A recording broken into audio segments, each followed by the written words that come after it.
Seperti yang mana kita janjikan tadi. Macam ni. Kita ada tetamu istimewa hari ini. Apakah ini, Munawar? Mestilah. Pengakap. Pengakap. Jadi untuk pengetahuan anda semua, setakat ini jumlah keahlian Persekutuan Pengakap Malaysia adalah kira-kira 300,000 ahli.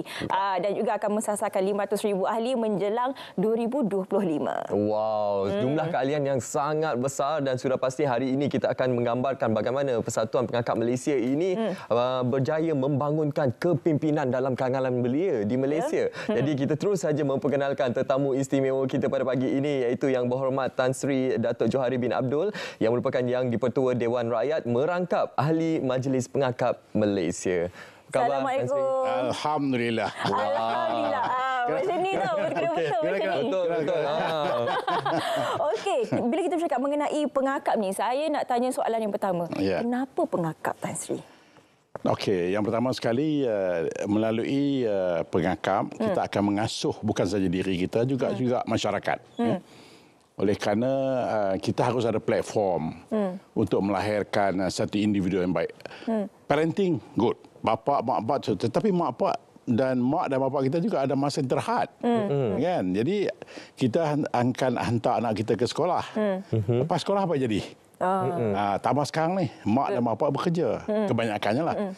Jadi di sinilah peranan pengakap contohnya yang terbesar saya rasa di kalangan uniform unit di Malaysia ini harus memainkan peranan dia yang telah pun dimainkan sekian lama, tapi harus dipertingkatkan pelibatannya. Tapi itulah Tan Sri, masa zaman sekolah dulu. You work out tak? Saya rasa kita macam rival. Kita rival sebenarnya. Girl guys. Ya, betul. Tapi itulah antara banyak-banyak badan beruniform, kenapa pengakap menjadi pilihan hati Tan Sri ketika itu? Dia bermula dari sekolah. Saya sekolah daripada tingkatan 1, masa sekolah rendah tak terlibat sangat. Tapi satu sampai saya jadi troop leader tingkatan 5. Maknanya di antara saya sekolah kampung dulu kan kat Sungai Petani, sekolah kampung. Jadi tidak ada aktiviti yang lain. Jadi saya lihat kawan-kawan saya ini bagaimana kita nak bergerak. Jadi pengakaplah di antara yang menyatukan kita. Waktu itu saya sekolah Inggeris. Jadi ada anak-anak bangsa Cina, India, Melayu. Kita betul-betul dalam bahasa Inggeris. Tetapi harus ada platform untuk kita maju ke depan. Di samping kita cuma di classroom saja. Dan ini membuatkan saya minat sangat scout itu. Kalau kita boleh imbas kembali Tan Sri, bagaimana apa antara pengalaman yang Tan Sri mungkin tak boleh lupakan sepanjang pelibatan dengan pengakap ni Tan Sri? Sungai Petani dengan ada satu pantai, kita panggil Pantai Merdeka. Pantai Merdeka. Cantik. Sekarang pun cantik. Jadi bila kita ujung minggu, kita akan naik basikal dari sekolah kampung saya, sampailah ke Pantai Merdeka lebih kurang dalam 6 km. Ya. Jadi kita akan camping di situ. Waktu itu belangkas banyak tu dalam laut. Belangkas. Jadi kita akan unggun api kan. Kita tangkap belangkas hidup-hidup tu, campak ke dalam laut tu. Dalam api tu, dia punya aroma, dia punya sedap telur belangkas yang sedap. Jadi itu menjadi kenangan yang di samping itu okolah kita menyanyi dan sebagainya dan buat aktiviti-aktiviti. Sebab di pantai itu juga ada bukit. Jadi rapat hubungan kita. Sebab akhirnya saya jadi ketua pengawas, ketua head boy. Jadi bayangkan saya head boy, saya juga ketua pengakap. Dengan sekalinya saya boleh kontrol kod dan angkut semua murid-murid ini sebab kebanyakan mereka scout. Jumpa saya walaupun bukan dalam waktu sekolah, mereka akan jumpa saya di pekan. Rasa hormat kepada ketua bukan saya kerana saya ketua pengawas, tetapi saja saya ketua pengangkap. Itu yang membuatkan saya sampai sekarang ni pun hubungan amat rapat. Dan Sri, tapi mungkin juga itu sebabnya saya menang 3 penggal di Sungai Petani. Disebabkan ni. Kita nampak tak kepimpinan Tan Sri sendiri digilap dari bangku sekolah lagi ni. Betul. Cuma hari ni kita nak ubah sikit persepsi mengenai pengakap inilah. Tak kenal maka tak cinta. Tapi saya ingat masa saya sekolah dulu, waktu orientasi tu, bila nak pilih badan uniform tu, dia kata jangan pilih pengakap sebab pengakap ni tak asyik main tali je. Jadi kalau Tan Sri boleh bidas apa sebenarnya antara program-program menarik di dalam pengakap ini? Ya, yang pertama sekali kepimpinan. Dalam pengakap ni kita mengajar kepimpinan untuk survival. So mana sekarang ni kita ada 3 jenis pengangkat lah. Pengangkat darat, laut dan udara. Uniform lain agak sukar untuk kita ada pilihan. Laut, darat dan udara. Yang tu yang pertama. Yang kedua survival. Sebab itu kita ada kursus-kursus kita yang dan tengoklah yang budak-budak kita pakai lencana tu ya. Kalau dia dah lepas satu kursus dan layak pakai lencana, dia akan pakai lencana. Maknanya sampailah King Scout. Sampai King Scout. Maknanya kepimpinan tu akan digarapkan daripada bawah sampai ke atas. Dan momen yang paling kita ingat ialah momen kita di sekolah. Momen itu. Sebab itu kepribadian kita juga kadang dibentuk di rumah dan di sekolah. Jadi bila kita keluar ke alam pekerjaan, sebenarnya kita dibentuk acuannya di sana. Jadi kepimpinan tu berlaku di sana. Sebab itu walaupun saya dah berumur, tapi saya masih lagi suka sangat scout ni. Semangat itu masih semangat ada membara. lagi. Membara semangat itu. Sebab kalau kita tengok unit uniform yang lain, dia akan terhenti di waktu sekolah. Waktu sekolah. Kalau pengangkat ni lain. Dia berterusan. Sehingga, dan you'll be surprised. Scout Council, kita ada council top ini. Dan council ini berlaku pemilihan. Ya, 25 orang kita ni berlaku pemilihan. Maknanya kita kena pilih mengundi macam pilihan raya. Ya. Dan you tengok orang di atas ni kebanyakan tu 55 ke atas. Dan kita ada macam sekarang ni kita pada pemangku ketua pengangkat negara kita ialah Major General, 2-star General. Dan dia juga dekan Fakulti Perubatan sekarang ni. Dan dia juga King Scout dulu.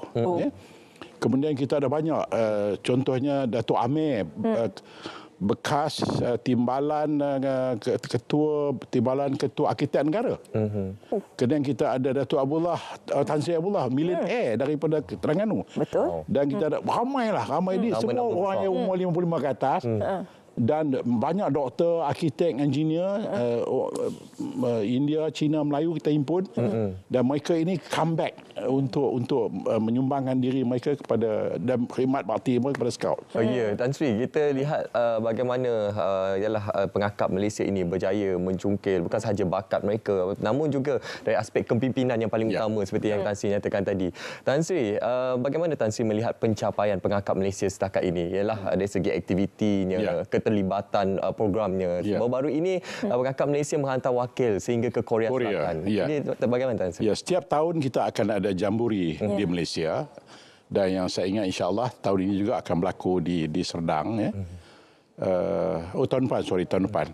Kemudian tiap-tiap tahun kita juga akan menghantar wakil-wakil kita ke jamburi dunia. So kita bukan saja lokal tapi juga kita pergi international.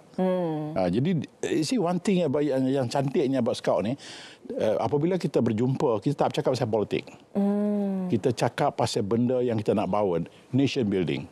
Jadi isu politik tidak timbul. Sebab itu dalam council kita, orang yang berpahaman macam-macam. Parti A, parti B, parti C, parti E, bagi kita itu tak jadi hal. Sebaik saja kita pakai uniform dan kita masing-masing dalam satu organisasi yang saya kira indah, iaitu pengangkat. Begitu juga di peringkat antarabangsa. Kita akan jumpa jenis macam-macam jenis manusia.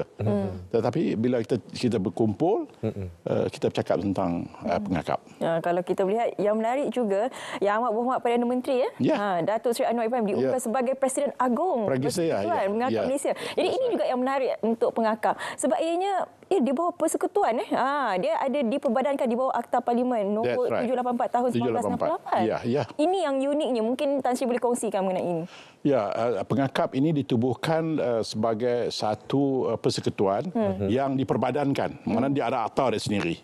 Dia akta sendiri Jadi apa yang kita bergerak sekarang ni secara bukanlah sebagai NGO biasa-biasa. Bukan biasa-biasa lah. Bukan biasa-biasa. Bukan biasa.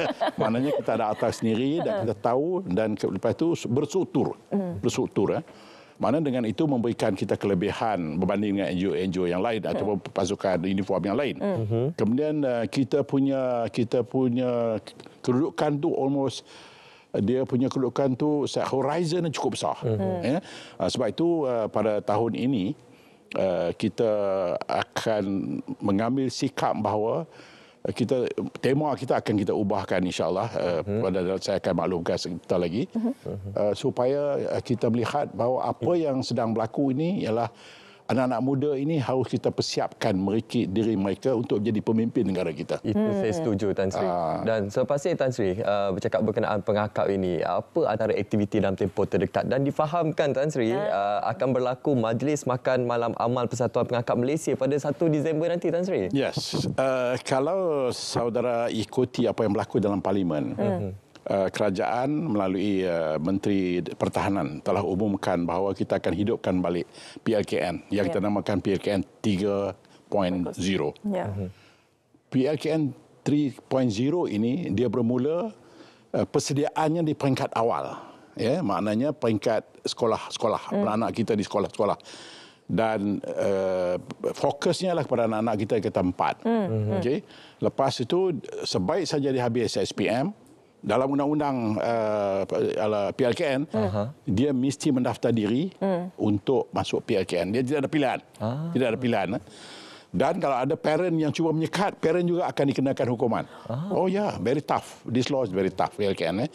Sebab itu mereka akan dihantar ke kem-kem tentera. Sekarang bukan lagi kem-kem swasta, tidak. Kem-kem tentera dan juga kem polis untuk mendapat latihan selama 45 hari sebagai seorang soldadu.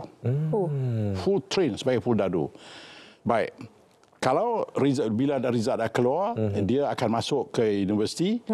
Yang kurang result baiknya, dia akan hantar ke institusi yang melaksanakan TVET. Ya. Baik. Yang universiti juga dia akan masuk selepas PLKN ini, dia dah train sebagai soldadu, sebagai tentera, dia harus continuous dalam pelapis. Dan dia akan carry dia punya logbook untuk apa yang dah dibuat dan sebagainya, sampai next 2 years di dalam universiti lah. Manakala mereka yang dalam TVET tadi juga akan melalui macam hujung-hujung minggu dan sebagainya. Tetapi di sini peranannya, di universiti dia mungkin mengambil masa 3 ke 4 tahun. Tapi TVET ini mungkin mengambil masa 6 bulan ke setahun setengah. Isunya apabila mereka keluar dari TVET, dia akan bekerja di industri kilang-kilang. Di sini dia akan hilang pedoman kalau kita tidak organiskan aktiviti dia. Sekali lagi pengangkat akan masuk. Jadi kita akan tubuhkan di kilang-kilang, setiap kilang ni kita panggil scout kelana. Pengangkat kelana yang merah tu. Selepas sekolah kita masuk scout kelana. Scout kelana ni budak-budak yang kita dah train sebagai askar ni, dia akan jadi pemimpin di kilang-kilang dia. Alhamdulillah. Memang akan berdisiplin lah, kita boleh bayangkan. Kalau pukul 7, pukul 6:50 dia dah ada. Betul. Sekarang curi masa kan. Memang sangat disiplin tinggi. Lepas tu dia jumpa bos dia akan gitu. Gitu. Yang lebih penting apa dia? Masa-masa dia di TVET ni, subjek yang diajar di TVET ini bukan lagi biasa-biasa lagi. Sebab kita akan mengambil kehendak industri yang the most update. Apakah benda yang dia perlu tahu untuk menyambut kehadiran pelabur-pelabur. Sebayangan 170 bilion yang akan datang ni. Dari China, daripada India, daripada Turki. Ini semua ni akan datang, dan industri yang akan datang ialah industri yang hebat. Jadi kita mesti sediakan masyarakat kita ni, anak-anak kita ni dengan ilmu yang hebat. Dan melalui PLKN ini, saya katakan tadi, sebab kita kena regimen ke budak-budak kita supaya mendapat ilmu ni, dan akhirnya mereka akan masuk dalam industri ini dengan pengetahuan dan disiplin. Dan kita harapkan gaji mereka mungkin start daripada 3,000 ke 4,000. Soft skill tu ada. Jadi yang penting juga kita nak bincangkan hari ini lah mengenai Majlis Makan Malam tu. Tentatively macam mana? Apa program yang berlangsung nanti? Kali pertama dalam sejarah pengakap, kita akan buat macam gala lah. Gala dinner. Semua orang akan pakai scout, baju scout. Sebab kita ada 12,000 King Scout tau. Di Malaysia ni ada 12,000 King Scout. Sebab itu tetamu kehormat kita ialah TPM 1, Tok Zahid. Lepas itu akan ada semua pemimpin-pemimpin datang, MP, ada menteri datang, juga pakai scout. Yang belum lagi scout, kita minta pakai baju putih, seluar hitam. Dan kita akan kalungkan Tunjuk Kita nanti Syafiqah. Yes, kalungkan scarf ini dan kita jangkakan 1,000 orang dan mereka akan kita akan jual label sekarang ni. Tan Sri, bagaimana kalau kami nak menyertai itu tetamu saya. Alhamdulillah. Kena pakai baju putih seluar hitam. Kalau yang untuk penonton ada nombor telefon ke yang boleh hubungi? Nombor kita saya bacakan Okey. Nombor kita boleh kontak dengan mereka yang di sekretariat 012 502 7837 atau 019 603 2312 atau 013 6344 260 atau 013 635 7110. Jadi itu nombor yang anda boleh hubungi untuk menyertai Majlis Makan Malam Amal Persekutuan di Pengangkat Malaysia di KLCC pada 1 Disember 8 malam. Konsepkan pengakap. Konsepkan pengakap. Bagi yang terlepas info pada pagi ini, saya pasti anda boleh intai saja di laman Sawang ataupun di media sosial Pengakap Malaysia. Apapun, kita ingin ucapkan terima kasih kepada Yang Berhormat Tan Sri Datuk Johari bin Abdul, Yang di-Ketua Dewan Rakyat, merangkap ahli Majlis Pengakap Negara. Terima kasih. Alhamdulillah. Thank you, sir. Terima kasih. Okey, seterusnya Munawar, kita nak ke mana? Kita akan terus saja ke Labuan. Ke Labuan bersama rakan kita di sana, Rohania Ramli, untuk kita melihat kelas seni tangan kemas Labuan tingkat kemahiran wanita. Terus saja bersama dengan Kak Hani. Silakan.